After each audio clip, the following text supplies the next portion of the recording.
Good morning, everyone. Welcome to News in Motion. If you are a returning viewer, welcome back. If this is your first time tuning in with us, we just want to say thank you for tuning in and supporting News in Motion, your news media outlet for relevant commentary and call to actions. Of course, with some headline news as well. Whether you are tuning in through Facebook, YouTube, LinkedIn, if you're an audio podcast listener, thank you for turning those dials to NIM today.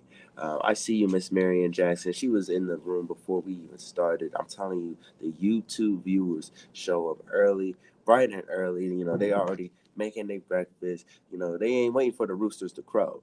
They get up and then the rooster crows. So shout out to our YouTube viewers. Good morning to you, Miss Yvonne Gardner, also tuning in through YouTube as well. It is Wednesday, January 10th, 2024.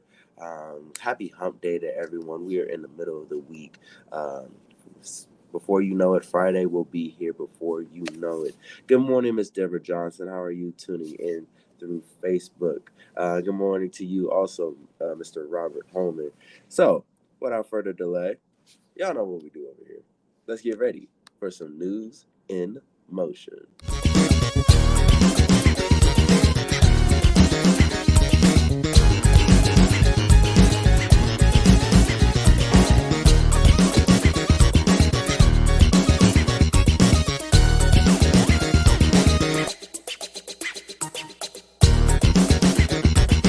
News in motion.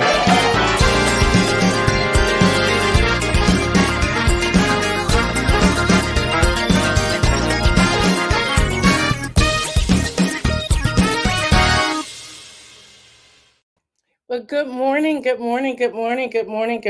everyone. It is Wednesday. It is hump day.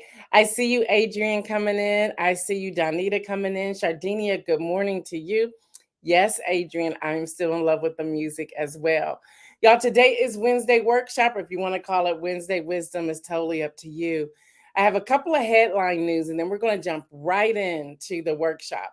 So if you know anyone who's interested in learning about campaign messaging that can also translate to PTO messaging, running for whatever office messaging. This could be a message for your social media or a message for your organization, whatever it is. You can translate the workshop that I'm going to share today to anything.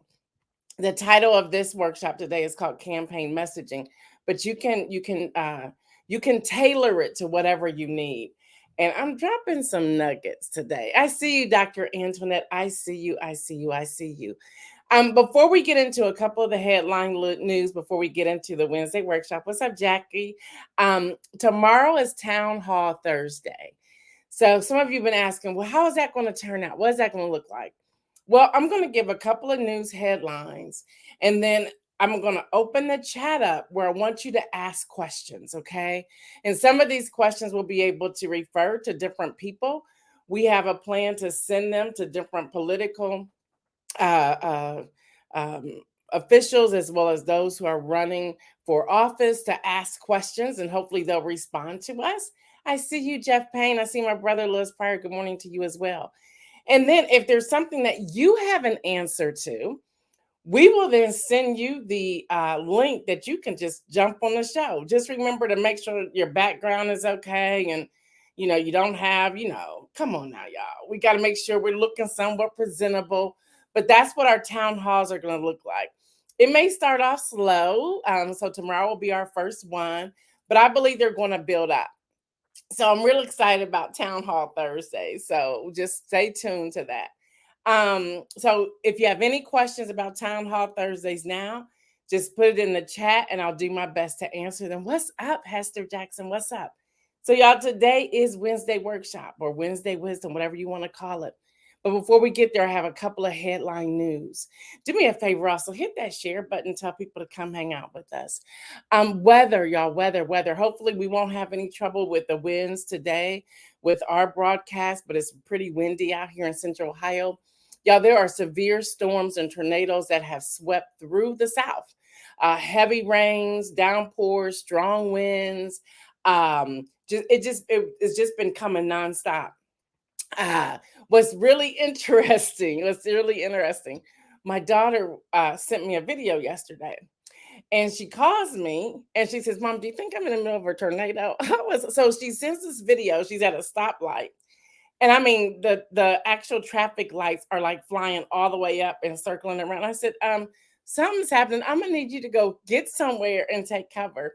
So she ended up going to the grocery store. So she is safe. But I was like, what is going on? So it has swept across, y'all. More than 25 million people from Florida to Virginia were under tornado watches through yesterday evening, with expected wind gusts up to about 70 miles per hour in parts of North Carolina and Virginia. This is coming from the weather station. At least 10 tornadoes were reported across Texas, Florida, and Alabama since Monday. Y'all, this is January, right? At least four touching down in Florida. A state of emergency was declared for 49 counties in northern Florida, and at least three deaths have been reported so far as the time we came on the air today. Now, y'all, this storm system is going to, again, the weather station saying south move to northeast, prompting flood watches, including Philadelphia, New York, Boston, and Washington, D.C. There's about 2 to 4 inches of rain expected in the northeast, and a separate storm that has triggered a rare blizzard warning for places like Oregon and Washington, and some other areas expecting a foot of snow through today. Meanwhile, a wintry mix is also moving across the plains and the Midwest. So a lot is going on, right, Judy? You up north. So let us know if it's snowing in your area. What's up, Kim Edmondson? All right, y'all. Just a couple of news stories before we get into this. Again, I'm going to be talking about messaging. So share it, tell people to come join us. And if you're just tuning in, Town Hall Thursdays are tomorrow, will begin tomorrow. And if it's something you want to join, just make sure you're presentable. Remember, I gave the inspirational message yesterday about dressed apart. We will throw you the link and you can actually come on to the show with us. So UPI.com reports that the Labor Department issued a final rule on Tuesday that tightens the way businesses can classify employees as independent contractors. Now, this is wiping out pretty much, not 100%, but it's wiping out some of the Trump era rule that loosens those rules for companies. Now, the department said that the changes are meant to protect workers from wage theft, prevent some businesses to using the designation as an advantage over businesses that fully hire workers, and extend the federal employee protections. Now, yesterday I talked about HJ Res and SJ Res, and I asked you all what did it stand for, and y'all came up with it. HJ is House Joint Resolution, and SJ is Senate Joint Resolution. Now, I pulled out. This is from the Executive Office of the President. Y'all know I go looking for stuff. I'm nosy. What's up, Stephanie? I'm nosy. And the Statement of Administration Policy, and this is HJ Resolution 98, a joint resolution providing for congressional disapproval under Chapter 8 of Title 5, United States Code, of the rules submitted by the National Labor Relations Board relating to the standard for determining joint employer status. Now, this came to the floor from Representative James, who's a Republican in Michigan, with 68 co-sponsors, all GOP. They were trying to hold in that Trump era resolution, that executive summary, and it has now changed. The reason I'm sharing this, there's so many independent contractors on here, business owners on here. I'm one of them. Authors, consultants, whatever it is, whatever your designation. If someone's bringing you into their company and you're using a 1099, you really need to know about this joint resolution 98. You really need to know about it, because although this came out yesterday evening, there's still some rules we need to understand. So y'all, even when it comes to voting, even things like this could possibly pertain to you. So a question came up, well, what about Uber drivers? What about Lyft drivers? What about Uber Eats or DoorDash or Mary Kay? That came up. and some of you are on here, paparazzi, you will be a part of this. You need to understand this resolution. Now, the president said if he is presented with HJ 98, he would veto it. They're taking it back. So just to follow the dots, just a moment, it was President Obama who put this in place. It was the former guy who undid all of it. And this now President Biden and that administration is putting it back in place. So when we're thinking about voting, this could be undone again come 2025. Pay attention. And that's what we're here for on News in Motion, and make sure you're paying attention to rules and laws like this. So we can't sleep. And we're priding ourselves on bringing you things like this. We can't sleep on this. Okay, we can't sleep. To some degree, some churches, not churches, some pastors could fall underneath this if they're not considered an employee, but they're considered a contractor. So pay attention to HJ, that's House Joint Resolution 98. So far, the department issued a final rule on yesterday that tightens the way that businesses can do these things. Kim Edmondson says, will you send that out? I can put it in the Friday newsletter. Make sure you have signed up for it's a free news. I'll do that, Kim. Make sure you put it, you sign up for the free e-newsletter, the electronic newsletter. Just go to gaildudley.com and a pop-up will appear. Just complete it. That's it. So do that. Deborah Johnson says we have to pay attention and read the fine print. Absolutely, because it's serious. Charities, all types of things. You're welcome, Kim. All types of things. All right, y'all. The other thing before I get to the Wednesday workshop, all of y'all talking about Apple users. Hello, somebody. Now, this may save Apple. Y'all know Apple's been in some kind of trouble lately. Someone found an iPhone that fell 16,000 feet from that Alaskan Airlines, y'all, flight. A man named Sean Bates found the iPhone on the side of the road in Oregon. It was fully intact, y'all. There wasn't a scratch on the phone.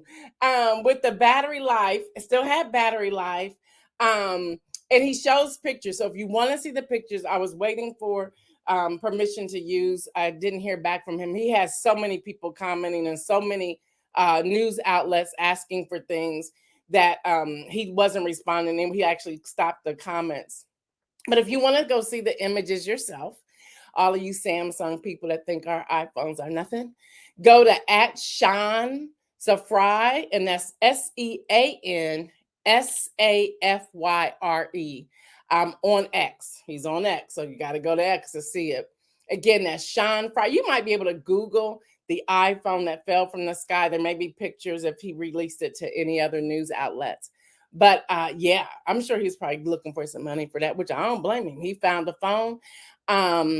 And what about the young teenager?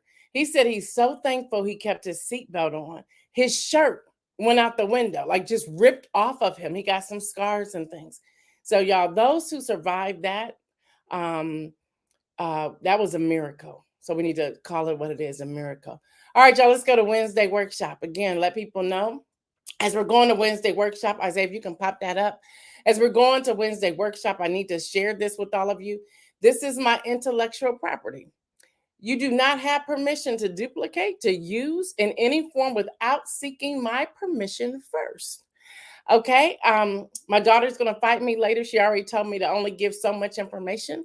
And for those of you who may be tuning in from schools, universities, colleges, or campaign offices, you can't hire me on a contract. So just let me know. My information will be towards the end. So we're going to talk about campaign messaging today and what it looks like. All right, here was a quote from Mario Cuomo. He's no longer with us, but he was the governor for the longest in New York. You campaign in poetry, which means those are your words, what you're putting out there, how it sounds, how it's resonating with people. But you govern in prose, which means the sequence of how it's going to come out. And I thought that was a fitting quote to share in the beginning. So, with that, y'all, political messaging is driven by political considerations and a focus on the constituents or target audience. Yes, Dr. Antoinette. Yes, yes, thank you. It stems from various sources shaped by understanding constituents and current affairs with a specific demographic. I want to work through that just for a moment, y'all. Um, what's the demographic? You need to know your demographic. You need to know who you're speaking to. You need to know the age. Your message may change or alter based upon that demographic. However, the message should still be the same. When you come down to the bottom line, what's the message? What does it look like? So it's driven by your political consideration. So sometimes people, the young man, I can't think of his name, he was a Capitol Police. He was at all the J6 hearings. He's now running for office, and his platform is the fact that he experienced that, and based upon everything that he has witnessed and seen through the years, he's now throwing his hat in the office. And y'all, he's raking in millions ever since his announcement last month. I mean millions, okay? Which will probably soon turn to billions. He will probably win his seat. He's running for a seat in Maryland. So Dr. Antoinette, you know, I cannot think. I see his face, but I cannot think of his name. So it's driven by political considerations and a focus on constituents. Y'all, if you're running for office, it's not about you. It's about serving your constituents that sometimes has come from things you have experienced. For example, with my parents, with everything we've been dealing with my mom, I could say, you know what, I'm gonna run for office because I need to make sure seniors are taken care of, that we come to some resolution with Medicaid and Medicare. That's that political consideration, and that's that focus on the constituents. And so that becomes the target audience. So it stems from various sources, but you have to understand your constituents. There has to be a learning. That's why I keep stressing about town hall meetings, y'all. They're so important. And if you're already in an office, you should regularly be having town hall meetings. Okay, it's important to do that. All right, y'all. So this is what it looks like. I'm only going to give y'all a small portion in the time that we have, but this is what we call a messaging plan. Again, if you're just now joining us, this is my intellectual property. You do not have permission to copy, to print, to download. You have nothing without asking my permission first, okay?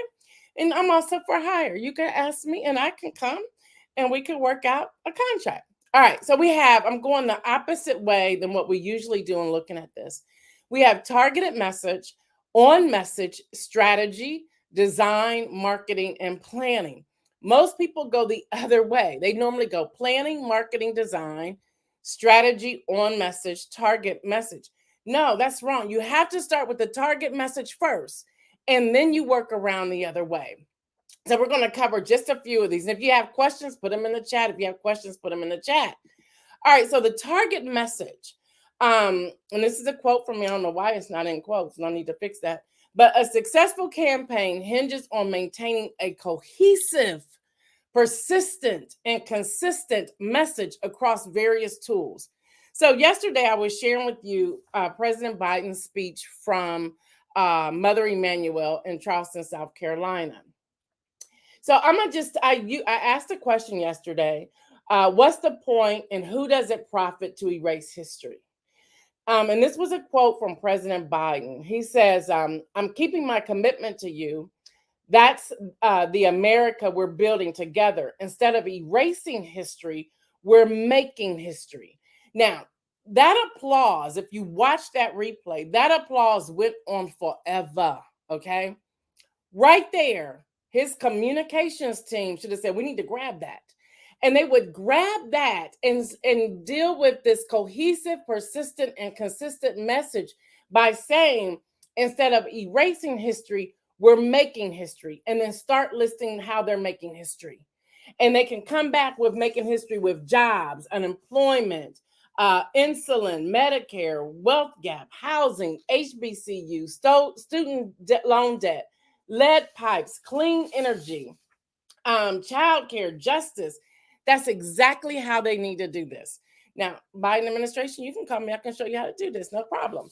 But this is how they should be doing this. So their key line, if you go through that entire speech, the number one applause was nothing else except this. Instead of erasing history, we're making history. And whoever wrote that line, you need to get a raise because that was the bomb line. That is how you build your messaging. Again, I'm talking about campaign messaging, but this information that I'm sharing today can be used in any way. All you have to do is grab it and put it together. Let me know in the chat if y'all are with me because y'all are pretty quiet today. Let me know if you're with me. All right, here's another quote from Gail Dudley, News in Motion. Tailored communication is the skill of creating messages that connect with a specific age-based audience segments, addressing their needs, their pain points, and goals effectively. Let me break this down for you real quick. Tailored communication is a skill of creating messages that connect with the specific age-based audience. So, especially if you're running for a political campaign, demographics will begin at 18, though that's the voting age. But you also have to think about, well, how many 17-year-olds am I speaking with who will soon be 18? Depending upon when I'm running, if I'm starting to put it out there 2 years early, do I need to go back to age 16? Okay. Marion Jackson says, with you taking notes. Thank you, girl. Thank you. So you're really looking at 16, and that can go to whatever age. There's the longest serving, there's a longest a woman who had been with the Girl Scouts. She's now 107 years old. They're saying she's the oldest woman in the world right now. I can't think of her name, but she was a Girl Scout. She helps put together Girl Scouts. She helped put camps together, launch camps in Florida, all of that. I'll get her name and share it with y'all tomorrow. So she's 107 years old. And y'all, when they were interviewing her the other day, she was walking up the steps. She was crocheting. I said, how old is she? And I looked her up, and I cannot think of her name. She's 107 years old. So if somebody has a Google, go ahead and Google her name, put her name in the chat. 107 years old. She's a voter. So when you're developing a message, you have to develop a message saying, okay, what does a 16-year-old need to hear? So a 16-year-old, if I'm using the base of what was the phrase? Instead of erasing history, we're making history. So a 16-year-old needs to be like, well, okay, where are they with history? Do they have a love for history?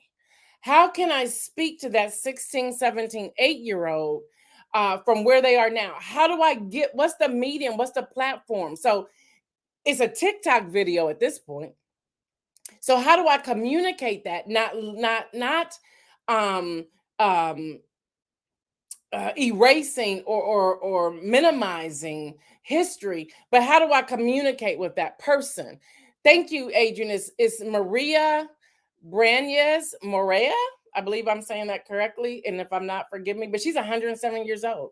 So that's the 16, 17, 18-year-old. So let's go to 100, 101, 2, 3, 4, 5, 6, 7-year-old. The history is then using that platform and then talking about the history, talking about how far they've come when we're talking about feminism and women and being able to vote and having a right to vote, and how that history is rich and it's important because it gives us a place, a point of where it started. That's how you target the different audiences and pull it all together. Born March 1907. Thank you, Adrian. That's how you pull it all together. So you have the different segments, but you're addressing their specific needs, but you're not getting off message. It's the same message, but you're putting it out there differently.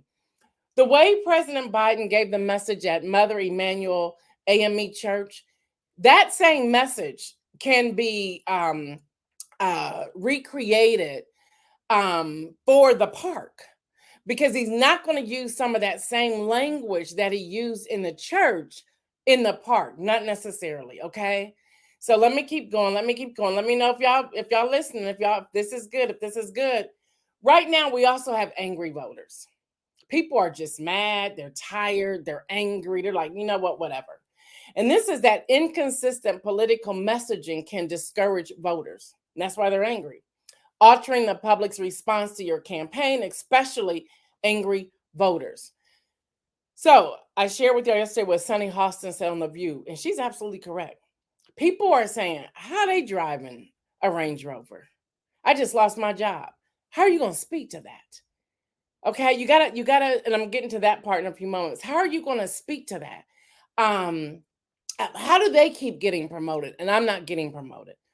Why are my taxes higher as a $60,000 a year person, and the person who's making a couple $1 million aren't paying much taxes at all? Why is it that my property taxes, as someone who's paid into this system, I'm now 88 years old, why are my property taxes going up and not the property taxes of those in the suburbs? These things are making people angry. Eggs, when eggs was going out the wazoo, people were like, why I can't even eat. Milk, same thing. Gas prices, same thing. You have to address those questions when you're dealing with campaign messaging. There has to be a way to include everyone.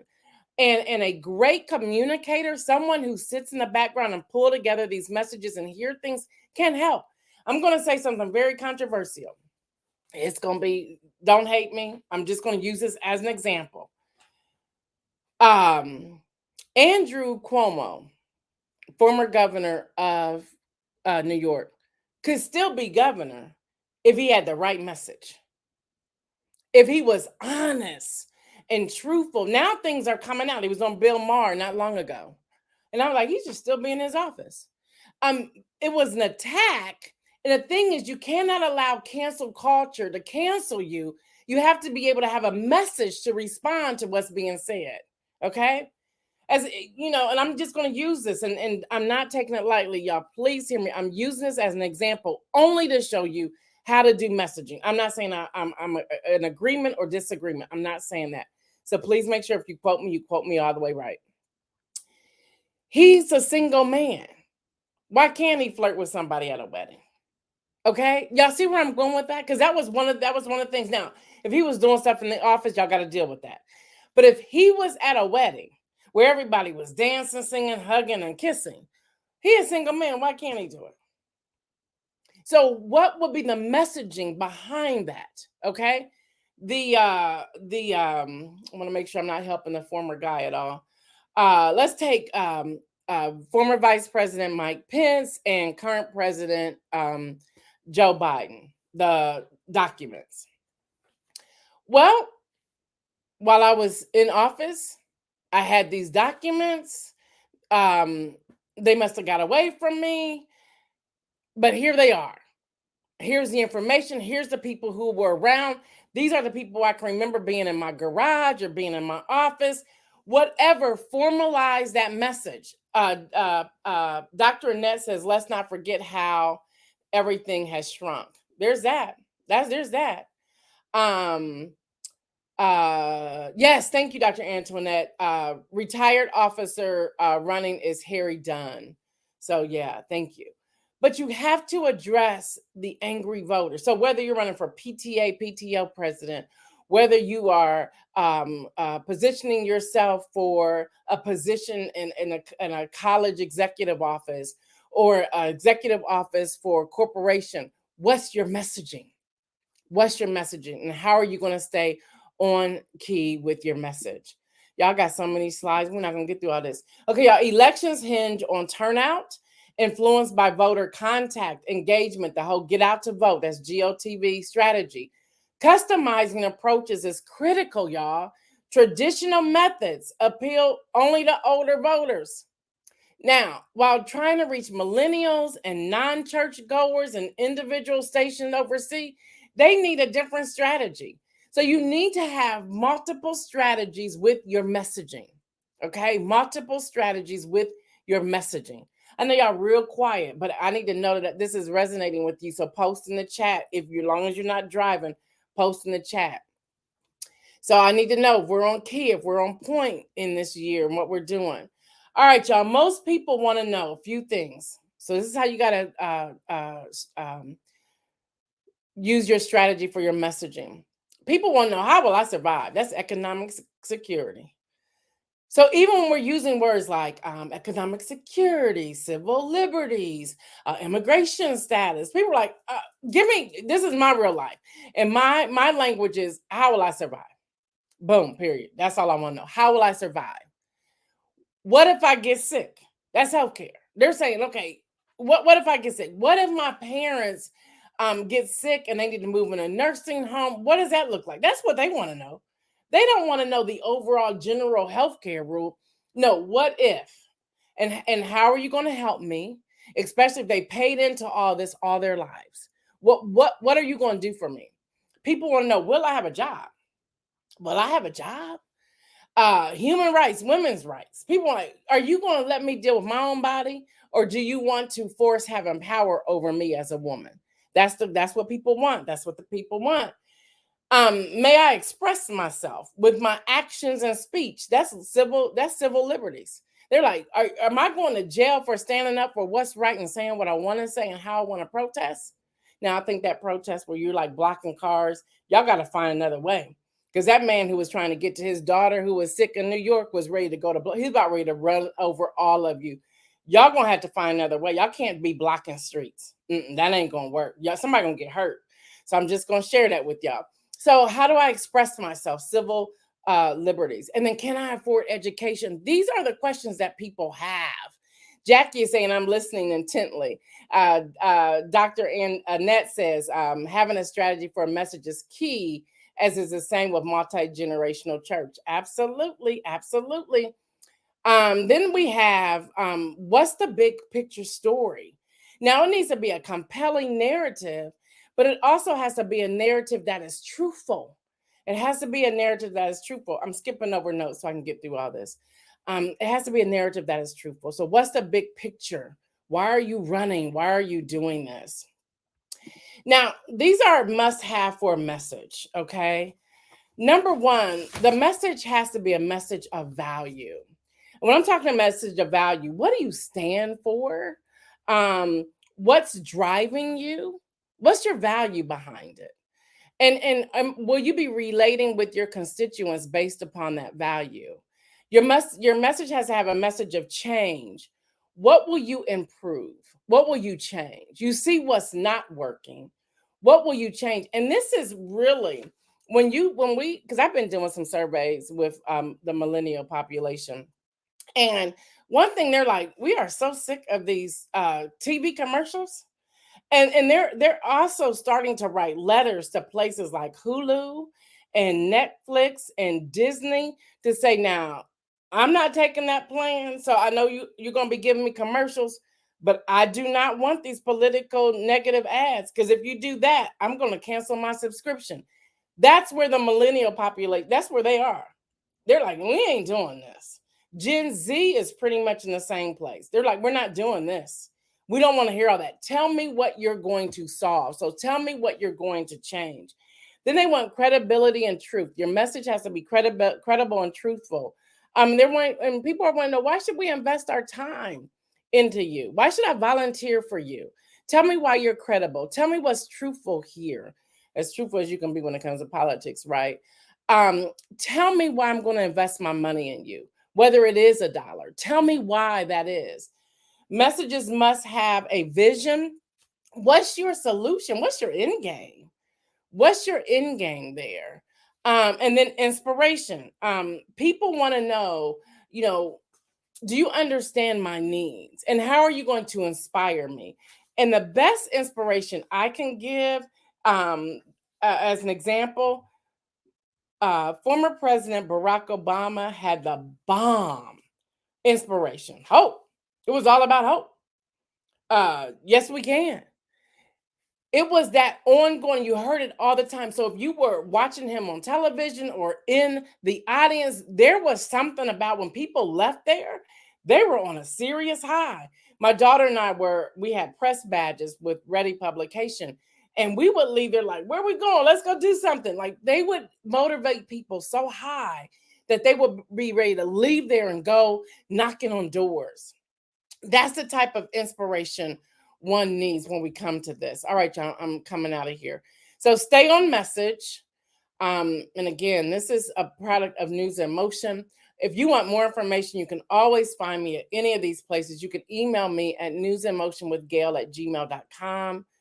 You can follow me on any of my social media. I'm on TikTok, y'all, NIM with Gail. And then I'm on Pinterest, Gail E. Dudley. And then please subscribe to the YouTube because we'll put more things up there. If you want, we'll make this download available along with a workbook. We'll get that on my website soon. There'll be a fee for that, but we'll get that on there. And most important, this is published by Ready Media LLC and Gail Dudley, printed in the United States of America, all rights reserved. No part of this publication may be reproduced, stored in a retrieval system, or transmitted in any form or by any means without prior written permission of the publisher. I just wanted to make sure I shared that with all of you. All right, with that, I want to move to the inspirational message, and we're out of here. We're out of here. Let me know if that was of any value to you. That will give us a pause of if we want to continue with Wednesday workshop, Wednesday wisdom, or not. But these are the types of things we're going to be bringing you, what we have planned to bring you on Wednesdays. So let us know that. All right, y'all. I'm still in the book, Draw the Circle. And there was a passage yesterday, not a passage, it was a quote yesterday where he says, the author says, get into God's presence. And he goes on to say in there is that is the solution to every problem, and that is the answer to every question. God ideas are only revealed in the presence of God. And then he asked the question, how big is your God? How big is your God? So getting into God's presence, every day we should find ourselves in that place of God's presence, waiting to hear from him, waiting to get the instructions, or just to be still. Even when we're getting ready to have that conversation, why are we having that conversation? Who is the conversation for? And how do we build on that conversation? What does that look like? What are we wrestling with today? Get into God's presence and let him direct you. We are still in the beginning of the year. A lot is going on. A lot is going on. But I am glad that I know that my God is bigger, my God is greater. Y'all, I'm passionate about what we share here on News in Motion. Very passionate about it. Very, extremely passionate about it. And so when I see a need, my goal is to bring the need. So, and again, thank you, Kim, for asking if I would share that. So I will put that in the e-newsletter, that HJ Resolution 98, because we need to know about that. Just from that alone. And you sit back and think and say, well, I never heard that. I didn't know where that stemmed from. That's what we're doing here on News in Motion, making sure we're bringing you that type of content to prepare you, to give you the tools and the resources that are needed. And that comes from me being in God's presence. It really does. I'm always asking God, where do I go? What do I say? Which direction do I take? What's the best angle to run with it? And even with that, me asking you, okay, what do y'all think? I guess it really doesn't matter because God's already told me. So I kind of like contradicted myself. I'm literally hearing God like, oh, I thought I told you to do that. So y'all, this, you may say, well, this isn't for me, but you may know somebody who it is for. It's the video out there. Tell them to go to the YouTube and check it out. YouTube.com/Gail Dudley. So y'all, Town Hall Thursday is tomorrow. Town Hall Thursday is tomorrow. You are welcome, Judy. Thank you, Marion. You're welcome. Town Hall Thursday. Again, let me break down what Town Hall Thursday is all about. We want to make sure my goal is to build up these town halls, okay, to get you excited about going to a town hall meeting more than once, to see what's happening, to take notes so that you know, and you're not allowing the media to twist any information for you. So on Town Hall Thursday, you'll have an opportunity to put questions in the chat, or if you put in the chat, hey, I want to come on, we were going to throw you the link and you can come on. Kim Edmondson says, I have someone I plan to share this with. Great. You can throw them the link and tell them to come on. We can throw you the link and you can come on and join us. So get ready, be presentable, dress the part if you're going to do that. So it's a town hall tomorrow. So get ready for the town hall. All right, y'all. Y'all know what I say. Stay well, everyone. And remember, make some bold moves. We're out.